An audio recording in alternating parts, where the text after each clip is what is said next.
तहलका live today में आपका स्वागत है। मैं तनु और आप देख रहे हैं तहलका लाइव टुडे न्यूज, देश की आवाज। जनपद आगरा के थाना सिकंदरा क्षेत्र गांव वाईपुर निवासी योगेश शर्मा का सोमवार को उधारी न देने पर उसको अगवा कर लिया गया था, तो वहीं पुलिस द्वारा उचित कार्रवाई न करने का आरोप लगाते हुए आज विभिन्न संगठनों के लोगों ने पुलिस कमिश्नर से मुलाकात की और आरोपियों के खिलाफ कड़ी कार्रवाई करने का भी आग्रह किया। तत्पश्चात संगठन के लोगों ने पीड़ित योगेश शर्मा के घर जाकर पीड़ित से मुलाकात की, साथ ही उसे हर संभव मदद करने का भी भरोसा दिलाया। पीड़ित व पीड़ित के परिजन इस घटना से सदमे में हैं, साथ ही वे डरे और सहमे हुए हैं। आरोपी कोई बड़ी घटना न करते। बता दें कि गांव वाईपुर निवासी पीड़ित योगेश शर्मा पनीर का व्यापारी है। उसने बताया कि वे 27 मई को ग्राहकों को पनीर देने के लिए जा रहा था, तभी सुल्तानगंज की पुलिया के पास शमशाबाद निवासी दिलीप राठौर नामक युवक ने रोका। उसने अपने आप अन्य साथियों के साथ जबरदस्ती अपनी गाड़ी में अगवा कर ले गए, साथ में मारपीट का और गाली गलौज भी की। आरोप लगाया कि उसके साथ मारपीट की गई और शमशाबाद जाकर एक कमरे में भी बंधक कर दिया। किसी तरह उसके परिजनों को जानकारी हुई तो थाना न्यू आगरा पहुंचे और पुलिस को जानकारी दी। पुलिस ने सर्विलांस की मदद से योगेश शर्मा को शमशाबाद से मुक्त करा लिया। इस मामले में विप्र समाज के लोगों ने आज पुलिस कमिश्नर से मुलाकात कर उचित कार्रवाई करने की मांग रखी है। उस दौरान भारतीय किसान यूनियन स्वतंत्रता के राष्ट्रीय उपाध्यक्ष राजेश कुमार शर्मा, भाजपा किसान मोर्चा के जिला उपाध्यक्ष गोविंद शर्मा, परशुराम सेवा के जिला अध्यक्ष खेमचंद शर्मा, प्रदेश उपाध्यक्ष इंद्रदत्त गौतम, प्रदेश प्रवक्ता विश्वकांत मिश्रा सहित दर्जनों पदाधिकारी उपस्थित रहे। ब्यूरो रिपोर्ट तहलका लाइव टुडे आगरा। यह एक प्रकरण आगरा का है जो कि सिकंदरा थाने में बाईपुर गांव का मामला है। यहाँ योगेश शर्मा पुत्र शास्त्री जी के सुपुत्र हैं जो कि पनीर का व्यापार करते हैं।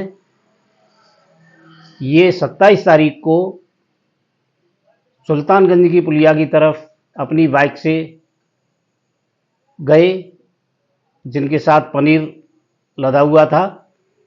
वहाँ योजनाबद्ध कुछ लोग आए टेम्पू में और उन्होंने इनकी बाइक के सामने टेम्पू लगाया और इनको बाइक से नीचे खींच लिया। फिर उनके साथ मारपीट हुई। मारपीट करने के बाद में टेम्पू में लादकर उनको पकड़कर ले गए। फिर उनको ये शमशाबाद की तरफ ले गए।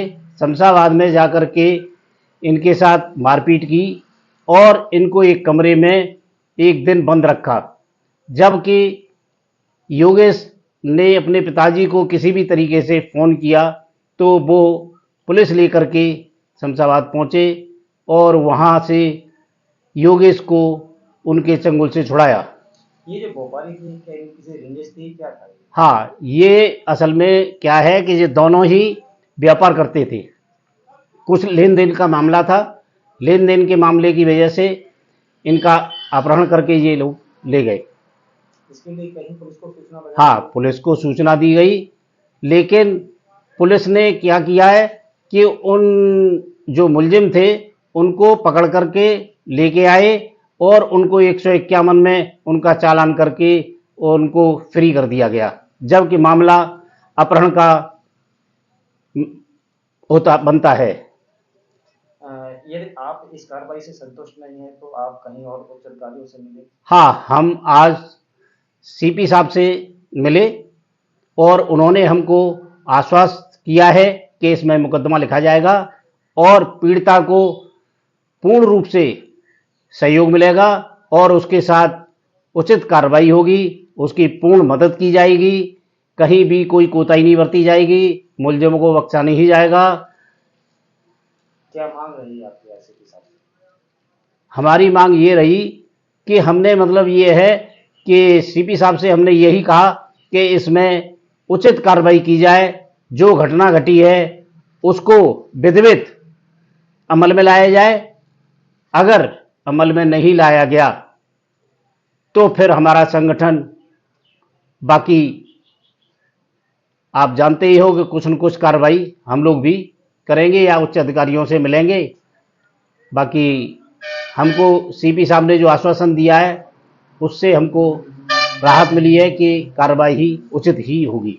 और ये किसान संघ जो हमारे भाई साहब हैं, राष्ट्रीय किसान पहचान इसके मैं एक सदस्यता के रूप में कार्य करता हूँ केवल। और आज इनके सहयोग से मैं जो योगेश शर्मा जी का अपहरण हुआ था उस प्रकरण में थाना न्यू आगरा में हम लोगों ने FIR भी की थी। और उसके बाद में इस बच्चे के अपहरण के बाद में कोई न्यायिक कार्रवाई नहीं हो पाई है, केवल 151 की धारा लगा के छोड़ दिया गया है। आज हम CP साहब से मिले हैं। CP साहब ने मुकदमे के आदेश किए हैं। होता है नहीं होता है ये बाद की बात होती है, अगर होता है तो ठीक है, नहीं होता है तो हम बड़े संघर्ष के साथ संगठन के साथ बिल्कुल बड़ा आंदोलन करेंगे। धन्यवाद। जैसा कि हमें पता लगा है 27 तारीख को योगेश शर्मा जी का अपहरण सुल्तानगंज की पुलिया से हुआ था। अपहरणकर्ता दिलीप राठौर और उसके 4 अन्य साथी उसको टेम्पो में डालकर शमशाबाद क्षेत्र में ले गए थे। वहाँ पर उसको बंद कर दिया था कमरे में। बड़ी मुश्किल से वो पुलिस के द्वारा छूट के आया। पुलिस के द्वारा छूट के आने के बाद में दिलीप राठौर और उसके साथी तो नहीं पकड़ में आ पाए। दिलीप राठौर पकड़ में आया तो उसको महज छोटी सी एक 151 की धारा में बंद करके उसे छोड़ दिया वहाँ से न्यायिक हिरासत से। और आज हम जो है CP साहब रविंद्र गौड़ जी से मिले हैं, पुलिस आयुक्त साहब से। उन्होंने हमें आश्वासन दिया है कि मुकदमा लिखेगा। आज उन्होंने लगता है मुकदमे के आदेश किए हैं और इसमें हम यही कहना चाहते हैं अपराधियों के खिलाफ सख्त से सख्त कानूनी कार्रवाई की। 27 तारीख को मैं पनीर लेके आ रहा था तो कुछ लोगों ने सुल्तानगंज की पुलिया के पास में बराबर से बिल्कुल पुल के बगल से मेरे सामने एक दलीप नामक व्यक्ति उसने मेरे सामने एक अचानक से ऑटो लगाया। उनके साथ 4 लोग अन्य और साथी थे जिन्होंने मेरी बाइक रुकवा के और मुझे उस पर से बाइक से उतार के खींच के टेम्पो में डाल दिया। टेम्पो में डालते हुए मारते पीटते रास्ते में और मुझे शमशाबाद तक ले गए। वहाँ जाके मेरा पनी छीना। पनी छीनने के बाद मुझे एक कमरे बंधक बनाया। उन्होंने मेरी पिटाई की। रास्ते में मुझे बहुत मारा। मेरे जख्म भी हो रहे हैं शरीर पे और मेरा पनी छीन लिया। कुछ थोड़े बहुत पैसे भी मेरे पास थे वो भी उन्होंने छीन लिया। मैं कैसे भी करके उनके चुंगल से छूट आया।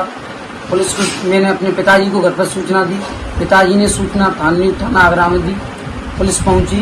पुलिस मुझे वहाँ से छुड़ा के लेके आई और वहाँ पुलिस मुझे लेके आई और उन लोगों को भी बुलाया। उन लोगों को अरेस्ट किया। उन लोगों को उन्होंने 24 घंटे के अंदर से पहले उन्होंने उनको छोड़ दिया। कोई ऐसी कानूनी कार्रवाई नहीं हुई हमारे यहाँ। फिर आज हम लोगों CP साहब के पास पहुँचे। उन्हें द्वारा हमने कार्रवाई के लिए उनसे प्रेरणा किया तो आज CP साहब ने उन्हें रिपोर्ट अनुशासन दिया है कि कार्रवाई हो। हमें आगे के लिए खतरा लग रहा है इसलिए हम उनके पास पहुँचे। मारपीट के साथ कुछ लूटपाट भी हुई? जी सर, हमारे पास पैसा भी था व्यापारियों में, कुछ पैसे भी था मेरे पास, वही सब छीन लिया। पनीर भी मेरा छीन। तो आज जब आप CP साहब से मिले तो उन्होंने क्या बोला? उन्होंने बोला कि द्वारा कार्रवाई की जाए। इतना ही, आगे फिर होगी ऐसी ही मुलाकात किसी खास खबर के साथ। तब तक के लिए नमस्कार और देखते रहिए तहलका लाइव टुडे न्यूज। ऐसी ही खबरों को देखने के लिए आप हमारे चैनल को लाइक करें, शेयर करें, सब्सक्राइब करें।